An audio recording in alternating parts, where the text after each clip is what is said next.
if you're looking at the, what Israel's doing just purely from a military standpoint, they've put troops on the ground in what they call a limited incursion, but it's expanding, to basically seize control of northern Gaza Strip, the city of Gaza and stuff, because that was considered to be one of the strongholds of Hamas.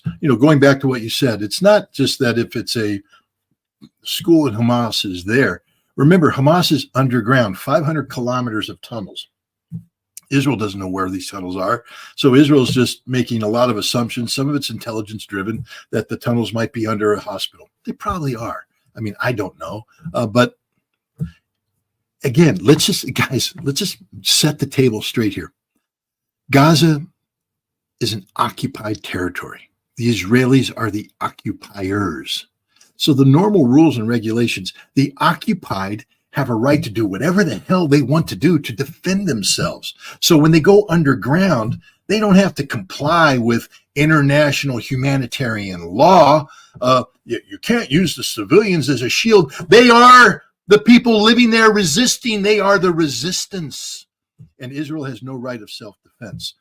So, you got to throw away all this logic about Hamas. Every time Israel drops a bomb on Gaza, it's a war crime by definition, because they are the occupied power fighting they're the occupiers fighting the occupied people. But Israel comes up with this again. If their intelligence was so good about where Hamas is, why the heck didn't they know what was going on October 7th? I'm telling you right now, they're just making stuff up. I've seen this before during the Gulf War when we were hunting Scud missiles.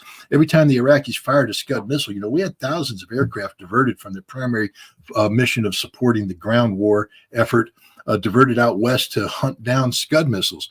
And they keep firing. We're like, where the hell are they? Where the hell are they? Next thing you know, we're blowing up Bedouin tents. We're blowing up every fuel trucker that comes across. We're blowing up buses of civilians. We're blowing up truck stops. We're blowing up fuel tankers. We're blowing up everything under the premise that it's Scud related. Oh, that looks like a Scud. That looks like a Scud. We were panicked. So we killed everything. It was a war crime.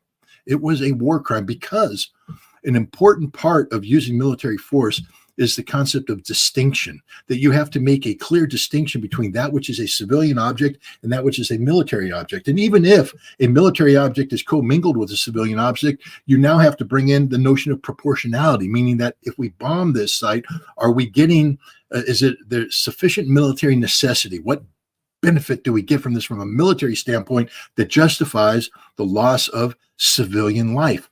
And in the United States, we've made this known that we will not drop a bomb on a target that kills hundreds. God, we dropped bombs on Afghan wedding parties before. So yeah, we say one thing, we do another. Guys, I know that. I know we are hypocrites in the extreme, but at least we pretend to go through the notion of being compliant with international humanitarian law. The Israelis don't even pretend. They just do. They call themselves the most moral military in the world. No, they're the most immoral military in the world. And listen to them. They ordered 1 million people out of northern Gaza. They ordered them to move south. That in itself is a war crime. Collective punishment, you can't do that.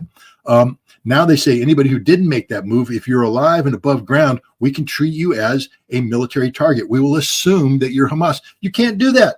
That's against the laws of war. They're not the most moral military in the world. They're the most immoral military in the world, and they're carrying out mass murder on a daily basis. Scott. The Palestinian problem has been used by the Arabs to benefit themselves.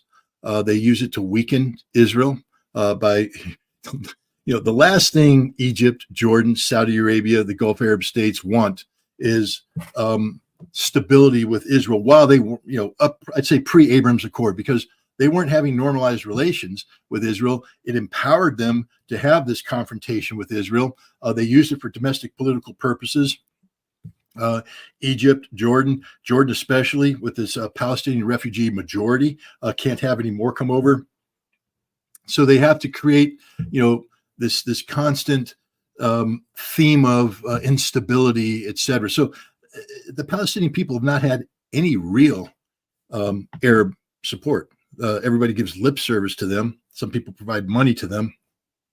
But they're providing money not because they care about the Palestinian people, but because they care about the instability that the Palestinian problem creates for Israel, diverting tremendous amount of resources, et cetera, about this ongoing security situation, so that Israel's looking within and not able to look without, because that's what really scares them is, the fear of the Israeli military, Israeli economic strength moving outwards. The Abrams Accord was designed to break that paradigm. The Abrams Accord was designed to nullify the Palestinian state. And notice what I'm saying, nullify, which means that nullification comes with the concurrence of Palestine's Arab neighbors. So anybody waiting for the Arabs to do the right thing. And again, you have to understand that the Palestinians knew that not only was Israel never going to change their policies about occupation, but the Arab world had grown indifferent to the need of a Palestinian state. One by one, they were getting picked off by American diplomacy, the Abrams Accord, to normalize relationships. And the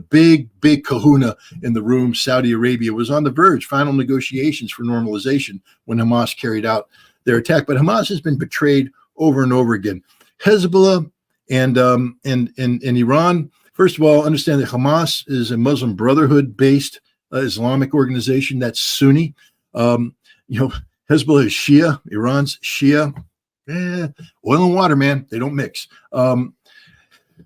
Also understand that up until 2022, Hamas was in open warfare with the Syrian government, Bashar al-Assad. There's Palestinian refugee camps outside of Damascus with a significant Hamas and Palestinian Islamic Jihad presence who fought side by side with Al-Qaeda, Sunni-based, ISIS, Sunni-based. So it became a Sunni versus Shia thing, or in this case, Alawite, sort of an offshoot of the Shia faith in Syria. But so that was happening. So there was that dynamic. They made peace. They've repaired relations, and both Hamas and Iran have articulated support for the Palestinian cause. But are they really doing it because they care about the Palestinian people, or are they doing it for political purposes? That's only a question that Hassan Nasrallah can answer or Ibrahim Raisi can answer. But I think it's probably a little bit of both. I do believe that they're very anti-Israel, and therefore a Palestinian state would be good for them. But on the other hand, these are Sunnis, and they haven't gotten along historically. So the Palestinians are very much on their own. Look, Hassan Nasrallah gave a speech last Friday where he said, we didn't know anything about this. And he's telling the truth. Everybody's like, oh, this was an Iranian plan. Why do you have to say it was an Iranian plan? Because how else do you explain what Hamas did? You don't want to say that Hamas, as you pointed out, whipped us from an intelligence standpoint, that they became the ghost in the AI-driven intelligence machine of Israel and fooled them, that Hamas put together this carefully orchestrated plan and executed it professionally by themselves. That would scare the living you-know-what out of people. No. Rather than give Hamas credit, you say, Iran did it. Iran, the boogeyman. Blame Iran. Iran does everything. They got nuclear weapons. They got Iran, the evil people. No. Hezbollah.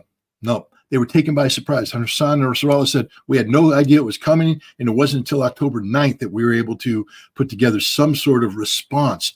But he also said that Hamas doesn't need our help. They don't want our help. And that's as important, because people keep talking about the threat of escalation, bringing in a northern front, etc. Nobody wants that. Nobody wants that. Hamas doesn't want it. Why would Hamas not want help? Well, because Hamas has a plan that they did derive by themselves. They implement it by themselves.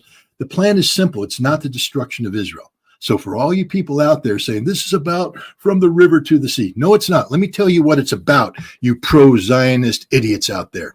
It's about the creation of a Palestinian homeland. Serious discussion about the creation of a Palestinian homeland, not the Abrams Accord, not the mealy-mouthed disingenuousness of the Netanyahu government and every government before him prior to Yitzhak Rabin. But even under Yitzhak Rabin, two-state solution, it wasn't really. It needed to be developed. We'll never know what he would have done because Netanyahu facilitated his assassination. But the legitimate creation of a Palestinian state. That's what this is about. What's it also about? Thousands of Palestinians are held in Israeli prisons right now without due process. They haven't been charged with any crimes. They've just swept off the street. Hundreds of children are held in Israeli prisons. Think about that, ladies and gentlemen. The Israelis go out and they arrest children. Sometimes they arrest them and just break their arms. We've seen the video of the Israeli soldier snapping the arm of a 10-year-old boy because he had the audacity to throw a rock at a tank. Wow, if you're that scared of a rock against a tank, maybe you shouldn't be there to begin with. They captured Palestinian women. Oh, let me tell you else what the Israelis do as a matter of course. This is official policy of Shin Bet, the Israeli domestic intelligence service. When they get a Palestinian woman, they rape her and they film it. They rape her and they film it. And then they release her and they say, you will cooperate with us or else we'll send this video to your family. And the shame that will be brought on the family, she'll probably have to commit suicide. If she doesn't commit suicide, somebody might kill her through honor killing. But that's what the Israeli government does on a regular basis against Palestinian women who they hold in jail. And they just pull anybody who dares speak out against them, anybody, and they jam them into prison. No due process. You're just there forever. Again, we come back to, if you're the governor of you're running the government of Hamas, don't you have an obligation? Look at America, the hypocrisy of it. We have one guy in prison here, one guy in prison there. The American people will not rest. The American government will not rest until all Americans are returned home. Well, thousands of Palestinians, many of them from Gaza, many from the West Bank, are in Israeli prisons right now, and nobody's articulating on their behalf. So Hamas went out and did what historically works. They snatched a bunch of Israelis, and they used them as leverage to get the exchange going. That's what this is about, a hostage exchange for hostages. Israel is holding thousands of Palestinians hostage, torturing them as we speak.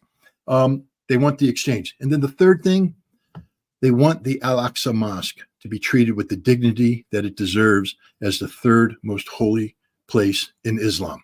The Al-Aqsa Mosque in Jerusalem. The Israeli government has recently gone in there and disrupted worshipers, beat up women, pull men out, arrest men, desecrate the site. The third holiest site in Islam is desecrated on a daily basis by the Israeli occupier.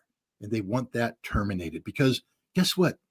The Muslim people, the Islamic people, they take their religion just as serious as the Christian people do, just as serious as the Jewish people do. You shouldn't be in the business of desecrating Christian shrines. You shouldn't be in the business of desecrating Jewish shrines. And you damn sure shouldn't be in the business of desecrating Muslim shrines. These are the three things that Hamas wants. They're going to get all three. They're going to get all three, which means Hamas wins. This is a huge victory for Hamas. Now, there's a lot of pressure on Hezbollah and Iran to intervene, and they admit they feel that pressure. But it's a big relief for them to know that Hamas is not asking this or seeking this. And so what you see, again, with Hassan Nasrallah's speech is this very mature process of what is known as horizontal escalation management, meaning he is managing not just Hamas or Hezbollah Israeli things. He's managing every aspect of this. He's managing Hamas Israeli, American, indirectly American Israeli, because by not buying into the notion of immediate Hezbollah intervention, you create more pressure by the United States on Israel to get a ceasefire. Hassan Nasrallah, Ibrahim Raisa are all doing this. Horizontal escalation management. You have a whole bunch of pressure building up in the Middle East because of Israel's outrageous criminal behavior against the Palestinians. And it left to its own devices, these could manifest themselves violently so that you get that escalation.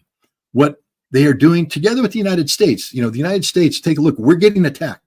We're getting attacked on a daily basis in Iraq and Syria, but we're not responding full scale. Why? Because we're playing escalation management too. Nobody wants this thing to explode. We have little pressure reliefs. They're violently expressed. In the case of Israel and Hezbollah, this violent expression has resulted in the deaths of somewhere near 60 Hezbollah fighters. A lot more Israeli fighters, soldiers, have been killed in this. It's a mini war going on, but it's a war that doesn't move immediately into escalation. They're managing it. At some point in time, as you manage upwards, you might as well call it a war because that's what it is. But the goal here is to resolve the situation in Gaza so that none of these other conflicts blow up out of control.